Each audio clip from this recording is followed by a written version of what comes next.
বাঙালিদের traditional recipe ঝিঙে পোস্ত। এই ঝিঙে পোস্ত বানিয়ে নেওয়ার জন্য ৩০০ গ্রাম ঝিঙে নিয়ে এরকম ছোট ছোট টুকরো করে কেটে নিয়েছি, আর দুটো মিডিয়াম সাইজের নিয়েছি আলু। এখানে ৬ টেবিল চামচ পোস্তকে আমি একদম স্মুথ পেস্ট করে নিয়েছি।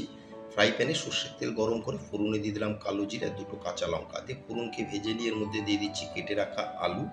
আলুকে বেশ নেড়ে চেড়ে ২ থেকে ২.৫ মিনিট ভেজে নিয়েছি একটু লালচে করে, তারপরে দিয়ে দিলাম কেটে রাখা ঝিঙে। আলু আর ঝিঙেকে খুব ভালো মতন মিশিয়ে একটা কভার দিয়ে ৫ থেকে ৬ মিনিট রান্না করে নিলাম। ৬ মিনিট পর কভার তুলে একবার ভালো মতন মিশিয়ে এর মধ্যে দিয়ে দিচ্ছি ১/২ টেবিল চামচ নুন, ১ পিঞ্চ হলুদ। যে কোনো পোস্ত রেসিপিতে হলুদ দিলে কিন্তু পোস্তর টেস্টটা নষ্ট হয়ে যায়, সেজন্য সামান্য একটু হলুদ দিয়ে দিলাম, আর ১/২ টেবিল চামচ চিনি দিয়ে খুব ভালো মতন মিশিয়ে নিয়েছি। মিশিয়ে নিয়ে আরও ৪ থেকে ৫ মিনিট রান্না করে এখন দিয়ে দিলাম বেটে রাখা পোস্ত। পোস্তর সাথে খুব ভালো মতন মিশিয়ে নিয়ে আরও মিনিট ৬ রান্না করে নিলাম।